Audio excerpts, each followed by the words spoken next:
todo lazo humano. Separarse el hermano del hermano. Olvidarse la madre de sus hijos. Parear los astros sus senderos fijos. Mas ciertamente nunca cambiará el amor misericordioso de Jehová. Buenas noches, Rocío. Muy buenas noches, Pastor Natanael. ¿Cómo estás? Feliz, gozosa de estar aquí. Buenas noches para todos que nos siguen en este hermoso programa de conferencias titulado Esperanza en el tiempo del fin. Y de inmediato vamos a escuchar la lectura de la palabra de Dios en el capítulo 3 del Evangelio según San Juan, el verso 16, que dice: Porque de tal manera amó Dios al mundo, que ha dado su Hijo unigénito, para que todo aquel que en Él cree no se pierda, mas tenga vida eterna.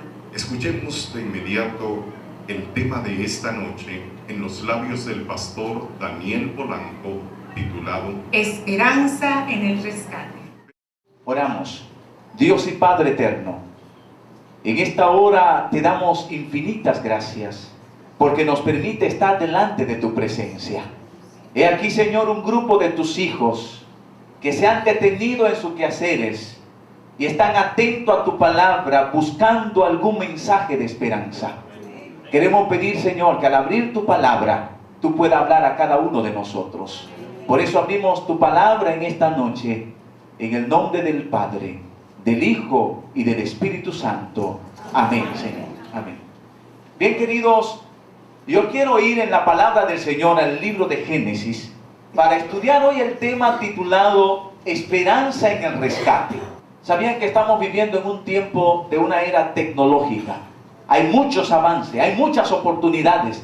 La era de las luces se conoce como los tiempos que a nosotros nos ha tocado vivir. El tiempo donde se abren grandes puertas. El momento donde todo el mundo se ha convertido en una aldea. Porque ya es fácil estar aquí como estar en otro país, como está sucediendo ahora mismo. Ustedes están escuchando aquí, otros están escuchando allá, y el mundo se ha vuelto en una sola aldea. Hay tantas cosas nuevas, hay tantas innovaciones, y ese es el mundo en el que vivimos. La tecnología ha sido un gran favor, ha sido algo extraordinario que ha ayudado a la medicina, y eso es bueno, ¿sí o no? El hecho de que la tecnología hoy ayude en los centros médicos, eso es algo importante. La tecnología ha ayudado en la educación, eso es bueno, ¿sí o no? Claro, y eso ha sido algo importante para nosotros. Pero en medio de este tiempo de luces, en medio de este tiempo de grandes logros, nosotros tenemos que saber que estamos viviendo días especiales, tiempos especiales, tiempos diferentes, momentos que no se habían visto en la historia, no solo por la tecnología, no solo por el hecho de que el mundo se ha puesto pequeño en la forma de llegar el uno hacia el otro. Estos días son especiales porque aunque hay mucha tecnología para la medicina, es increíble la cantidad de enfermedades que hoy azotan el mundo. Es increíble que aunque hay facilidades para llegar a los países, para llegar lejos, para estar en otras sociedades, hay personas que dicen que estamos solo en un mundo lleno de gente. Es increíble ver que aunque hay tantas oportunidades, nuestros jóvenes están yendo cada día más al hoyo, allí al fracaso, allí al vicio. Es como si algo sobrenatural está llevando un mundo que debería estar en una posición especial por los avances de hoy. ¿Qué está pasando? ¿Qué está sucediendo? Miramos los diarios y vemos la noticia. Personas que todavía después del hecho dicen: no sé cómo lo hice, no sé qué sucedió. Vamos al Génesis. Y allí yo quiero que nosotros veamos en esta ocasión qué es lo que presenta la palabra del Señor, qué es lo que presenta la palabra de Dios respecto a lo que tiene que ver con lo que está sucediendo hoy. ¿Qué es lo que está pasando? ¿Qué es lo que está sucediendo con el mundo? El libro de Génesis en el capítulo 1 y 2 presenta en la palabra de Dios lo que nosotros conocemos como la historia del paraíso. Y en verdad, cuando abrimos la Biblia en Génesis 1 y 2 y podemos mirar las palabras del Señor en todo lo que tiene que ver con la creación, lo que allí se presenta es un verdadero paraíso. cualquier imagen, cualquier pintura que usted vea, no es ni sombra a lo que Dios hizo en el principio. ¿Qué dice la palabra de Dios en Génesis 1:1? Y quizás tú puedes abrir tu Biblia conmigo allí. Génesis capítulo 1, versículo 1. Así como inicia la palabra de Dios. Génesis 1:1. En el principio creó Dios los cielos y la tierra. ¿Cuántos confirman eso con un amén? Amén. ¿Quién creó en el principio? A mí me encanta que la Biblia inicia así. Sabía que la palabra de Dios debe iniciar así. Toda teología adventista, toda teología cristiana debe iniciar diciendo: en el principio, ¿quién creó? ¿Quién fue? Dios. Y ese inicio me da a mí la oportunidad de saber que el Dios que creó todo, lo creó con una finalidad. De verdad que hay un contraste muy diferente al paraíso de Dios a los días nuestros. Sin embargo, todavía hay lugares hermosos. Hay lugares que cuentan la gloria del Señor. Hay lugares preciosos. Tuve la oportunidad de subir a uno de los picos más altos en una isla inglesa, cerca de aquí de nuestro continente americano. Y allí en ese lugar tan alto, bien elevado, se podía ver todo el firmamento, el mar, las montañas. Realmente uno se queda impresionando. Es grande el poder de Dios. La naturaleza cuenta la gloria de Dios. La naturaleza anuncia la obra de sus manos. ¿Quién creó todo? Dios. No hay duda de eso. Y no solamente se queda allí. El libro de Génesis en el capítulo 1, versículo 31, le pone el trímax a este texto. Es algo increíble lo que dice la Biblia allí. No solamente lo hizo el Señor, sino que la Biblia dice en Génesis 1, 31, y vio Dios todo lo que había hecho. Y he aquí, era bueno en gran manera. ¿Cómo era lo que Dios hizo? Dios crea el mundo. Dios hace el universo. Dios pone su mano como diseñador. Algo pensado, algo calculado, algo bien establecido. Y luego de eso dice la Biblia que el Señor lo examina. Se sienta a mirar todo lo que hizo y dice: lo que he hecho es bueno en gran manera. Ahora la pregunta clave es: ¿por qué? El libro de Génesis no solamente nos lleva a nosotros a entender que Dios nos creó a nosotros con un propósito. El propósito de que seamos felices. El propósito de que vivamos felices. El propósito de Él ser nuestro Padre, nuestro Creador y nosotros su criatura. No solamente enseña eso Génesis, sino que al uno mirar el contraste entre Génesis, capítulo 1, versículo 31, todo era bueno en gran manera. Y entonces tener que mirar la realidad nuestra hoy, uno se pregunta, entonces, ¿por qué? ¿Cómo es posible que podemos decir con tanta fuerza, lo creó Dios y lo hizo bueno? Pero cuando caminamos en las calles de hoy nos damos cuenta que algo está pasando. Y uno dice, ¿por qué? Son preguntas que vienen a la cabeza del ser humano, porque nosotros fuimos creados por el Señor con el valor de razonamiento. Podemos razonar, podemos pensar. Y por eso cuando miramos el mundo hoy, cabe la pregunta de ¿por qué?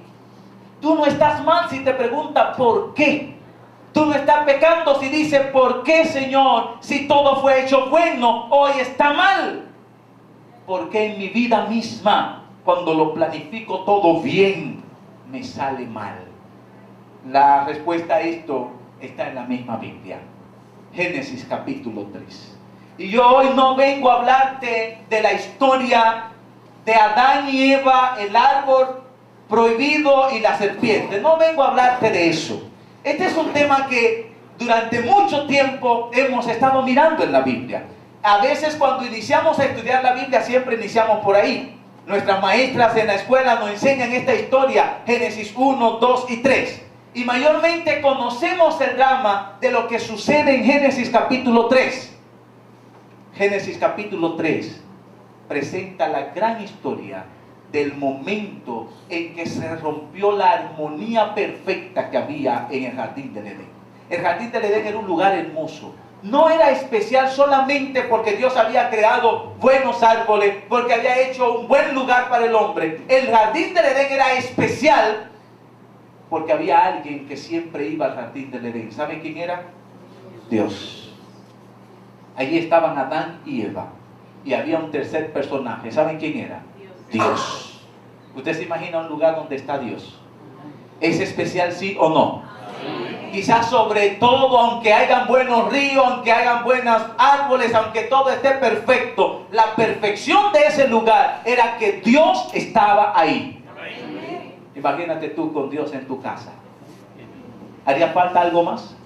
A veces nos detenemos en nuestros hogares y pensamos, si yo tuviera esos muebles, mi casa estuviera excelente. Si yo tuviera ese carro parado ahí en mi marquesina, estuviera yo bien de verdad. Mi casa fuera distinta. Sin embargo, nos damos cuenta de algo. La realidad de lo que falta en nuestras vidas, en nuestros hogares, en nuestro alrededor, es la presencia de Dios con nosotros. La Biblia presenta que Dios estaba con Adán y Eva. En el principio el Espíritu de Dios se movía entre las aguas. Allí estaba en medio de sus hijos que Él había creado. Pero Génesis 3 rompe esta realidad. Al venir, y vamos a abrir la Biblia en Génesis capítulo 3, versículo 1, para que descubramos cuál es ese intruso que aparece en Génesis capítulo 3, que cambió la realidad del paraíso de Dios. Dice Génesis 3:1, la serpiente, la más astuta de todos los animales del campo que Dios el Señor había hecho, dijo a la mujer, ¿así que Dios os dijo que no comáis de ningún árbol del huerto? La mujer respondió a la serpiente, del fruto de los árboles del jardín podemos comer, pero del fruto del árbol que está en medio del jardín, Dios dijo, no comeréis de él ni lo tocaréis. ¿Para qué? Para que no moriráis. Entonces la serpiente replicó a la mujer, no es cierto, no morirá. En Génesis 3 aparece un cuarto personaje. ¿Quién es este cuarto personaje? No es una serpientita apenas.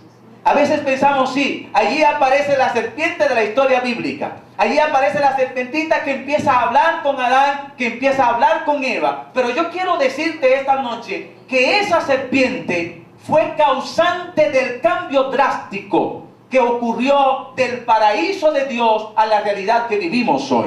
Y quiero decirte, según la Biblia, que hoy en día todavía seguimos sintiendo los achaques de un enemigo que procura tu perdición.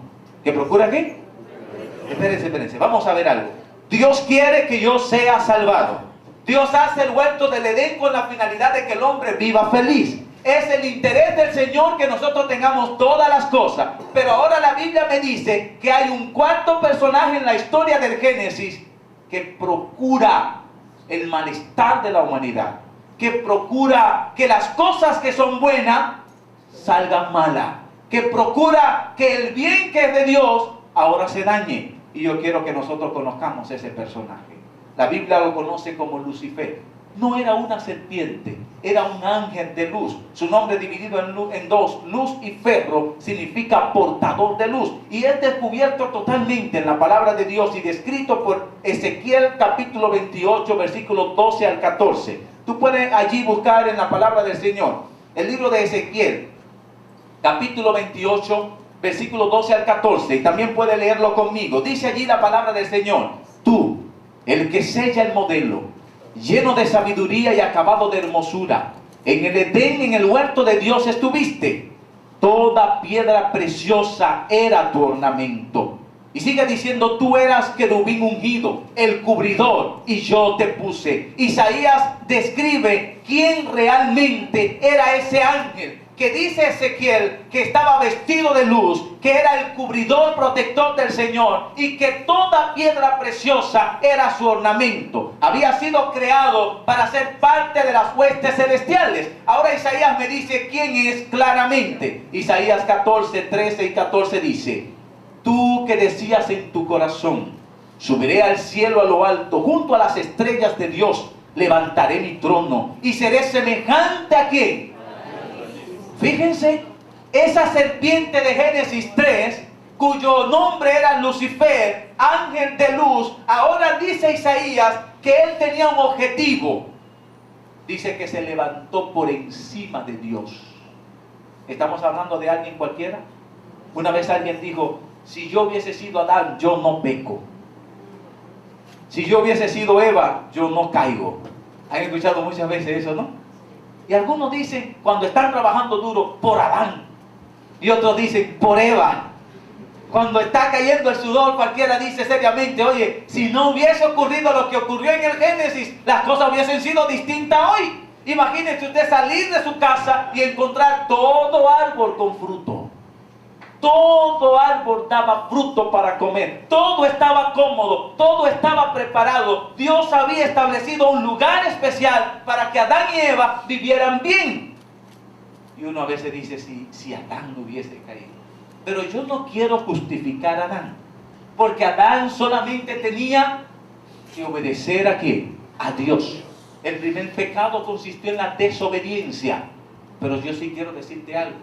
El enemigo al que se enfrentaba Adán no era cualquier cosa. El enemigo al que se enfrentaba Adán no era cualquier serpientita. Vimos en la Biblia que es este que se levantó por encima de Dios. ¿Era alguien fuerte, sí o no? Las huestes malignas, quien fueron descendidas desde el cielo, le acompañaban. Y este enemigo se propuso hacer caer a Adán y Eva. Y allí fue con el objetivo, sembrando la mentira. Y lo logró porque Adán y Eva desobedecieron a Dios. Ahora nosotros estamos mirando ese que se levantó. Es el mismo que se propone que la humanidad no llegue a Dios. He conocido personas que me dicen, pastor, yo quiero ser cristiano.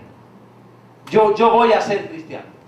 Mire, yo mismo, el próximo año yo me entrego al Señor. Y no sé cuántos hay aquí, y yo veo algunos rostros aquí que lo he visto en otras campañas, que ya he tenido contacto con ustedes. Y quizá en algún momento han dicho, mira, yo ya sí es verdad que me voy a entregar. Me encontré con una persona así en una campaña, en una iglesia. Y me decía, pastor, ya sí es verdad. En esta me entrego al Señor. Pasó la campaña, no se entregó. 2 años más después volví al lugar y encontré a la persona en la campaña. Y le digo, ¿qué pasó? No, pastor, estaba decidido, pero no sé qué es lo que pasa. Mientras yo tengo el deseo de ir, parece que hay algo que no quiere que yo lo haga. Y yo le dije, tú diste en el clavo. En este tema de la salvación hay un enemigo que procura la perdición de los hijos de Dios. Sin embargo, hay un rescatador que vamos a presentar esta noche. Ese rescatador es la esperanza que nosotros podemos guardar en este tiempo. En tiempo donde el enemigo se ha levantado con ira, nosotros tenemos a un Dios que lo ha vencido en la cruz del Calvario. Allí dice la Biblia que este era un grande. ¿Dónde se originó el problema del enemigo? En el cielo. ¿Contra quién se levantó el enemigo? Contra el mismo Dios. Apocalipsis capítulo 12, versículo 7 dice, hubo una gran batalla en el cielo. Miguel y sus ángeles luchaban contra el dragón. Y luchaban el dragón y sus ángeles. Y fue lanzado fuera el gran dragón, la serpiente antigua que se llama ¿cómo? Diablo y Satanás, el cual engaña al mundo entero. Y fueron arrojados a la tierra y sus ángeles fueron arrojados con él. Ese enemigo que fue lanzado desde el cielo viene al huerto del Edén, rompe el círculo perfecto, Adán, Eva y Dios, y aparece un cuarto personaje, quien vino para dañar, quien vino para maltratar, quien vino para cambiar radicalmente el plan de Dios para la humanidad. El pecado separó a Adán y Eva de Dios. El pecado hizo una distancia entre el hombre y el Señor. Y es allí donde vemos en el Génesis quién es el autor, quién es el originador del mal. El originador de la tristeza, el originador del dolor, el originador de las lágrimas, de las desilusiones, aún de la muerte. Pero también Génesis nos presenta quién es aquel que desea que el ser humano viva feliz y viva enteramente entregado a Él. Génesis presenta el cuadro completo. Dice, ahí está el Dios que crea todo perfecto para que tú vivas bien, pero hay uno que entra para dañar, que entra para maltratar, que entra para hacer de la perfección de Dios un desastre. En el libro de Mateo, nosotros tenemos a Jesús tratando de ilustrarnos lo que está pasando en Génesis. Mateo capítulo 13, versículo 27 al 28. Jesús dice una parábola a la cual conocemos como la parábola del trigo y la cizaña. Esta parábola del trigo y la cizaña es muy interesante. Porque a pesar de que Jesús la cuenta miles de años después de que ocurrió lo del Génesis, todavía el Señor está tratando de ilustrarnos qué es lo que sucede con ese enemigo. Mira, Jesús dice, un hombre compró una tierra. La tierra era la mejor tierra. Y para sembrar en esa tierra compró la mejor semilla. Semilla buena. Que cuando él pudiera sembrar el campo, naciera en ella buen fruto. Así que el hombre cogió su siervo, sembró la semilla en su buena tierra preparada. Y en la noche ocurrió que vino un enemigo y tomó cizaña y fue y también la sembró. Dice el versículo 27 y versículo 28 de Mateo capítulo 13. Vinieron entonces los siervos del padre de familia y le dijeron, Señor, ¿no sembraste buena semilla en tu campo? ¿De dónde pues tienes cizaña? Y él les dijo, un enemigo ha hecho esto. ¿Sabe que el por qué haya respuesta en esta parábola de Cristo? Eso por qué que nosotros nos hacemos diario, por qué si las cosas eran buenas, ahora están malas. Jesús las contó en su tiempo diciendo, yo compré un campo bueno, sembré buena semilla, pero vino un enemigo y ¿qué hizo? Sembró cizaña. Es el momento que vivimos, cuando las cosas las planificamos bien, cuando nos sentamos a mirar el futuro positivo y de repente sale ¿cómo? Negativo. Y uno dice, pero no fue cosa buena lo que planifiqué. ¿Qué pasó? Y el Señor te dice, un enemigo ha hecho esto. ¿Qué tenemos que ver nosotros respecto a esto del pecado, la separación? Lo bueno es que esa separación que hubo en el Génesis, el Señor hizo la primera promesa del rescate. Mira que dice Génesis 3:15, y pondré enemistad, es decir, haré una separación entre ti, Satán, y la mujer Eva, y entre tu simiente y la simiente tuya. Él, Jesús, te herirá en la cabeza y tú le herirás en el calcañar. Génesis capítulo 3, después del pecado, cuando Adán y Eva se escondieron en los arbustos, el Señor hizo una promesa. Esta promesa es la promesa de liberación. Esta promesa era la única salida para Adán y Eva, porque el enemigo al cual enfrentaba era fuerte. El enemigo al cual enfrentaba lo desnudó. El enemigo al cual enfrentaba lo sacó de su hábitat, de su zona de confort. El enemigo al cual ellos enfrentaba era tan poderoso que lo había condenado a muerte eterna. Pero el Señor le dice, esto no será para siempre. Yo haré una separación. Yo pisaré la cabeza del enemigo y tú podrás obtener victoria en el nombre de Jesús. Amén. Cuando el Señor dijo esto, Adán y Eva fueron vestidos por un corderito. Ese corderito que murió y cuya lana sirvió para ellos poderse vestir, simbolizaba a alguien. ¿Saben a quién simbolizaba? A la promesa de Dios, a ese Cristo que moriría en lugar de Adán y Eva. ¿Sabes solamente en quién podemos nosotros alcanzar la salvación? Solamente quién puede ayudarnos a nosotros a encontrar salvación. Cristo Jesús, quien pisó la serpiente al morir en la cruz del Calvario. Y yo digo gloria a Dios por eso. Esta noche estamos en victoria. En este tiempo estamos en victoria, porque Cristo se entregó por nosotros. Porque ese enemigo que ruge con poder no tiene autoridad en aquellos que claman y en aquellos que obedecen al Dios Todopoderoso. Quizás nunca, como nunca antes, el enemigo se ha dejado ver en estos días. Nosotros aquí en República Dominicana reconocemos esto. Nosotros estamos viviendo a carne propia esto. Estamos mirándose en los diarios y uno pregunta, ¿qué es lo que está pasando? Hay más tecnología, hay más oportunidades, hay más de todo. Pero ¿qué está sucediendo? Jóvenes son víctimas, adultos son víctimas, hogares son víctimas. Y uno se pregunta, ¿qué pasa? Y yo te digo, hay un enemigo. Hay un enemigo. Hay que saberlo, hay que conocerlo, para entonces saber que necesitamos refugiarnos en Cristo Jesús. Tú puedes planificar todo. Tú puedes calcularlo y decir, voy a la universidad. me voy a casar, voy a comprar el auto que deseo, voy a hacer todo. Y si eso tú lo haces solo, te voy a decir la realidad. Hay un % elevado de posibilidades que tú solo no puedas combatir a ese enemigo. Un enemigo que vende sueños. Un enemigo que le dijo a Adán y Eva, no, ¿quién dijo? Ustedes no van a morir. Ustedes van a estar mejor. Todo va a estar bien. Ese enemigo que vende sueños hoy en día está envolviendo miles y miles de personas. Si lo conocemos, podríamos decir, Cristo, te necesito a ti. Porque tú sí fuiste el que creaste el mundo para que yo fuese feliz. Tú sí fuiste el que puede entrar a mi hogar y hacer la diferencia en mi casa. Tú sí eres, Señor, el que puede tomar mis planes y hacer el ideal que tú quieres lograr en mi vida. Amén. Allí nosotros miramos a ese Jesús que pisó la cabeza del enemigo. Juan 3:16 presenta el cumplimiento real de esta promesa. Uno de los textos más conocidos de la palabra de Dios. Juan 3:16.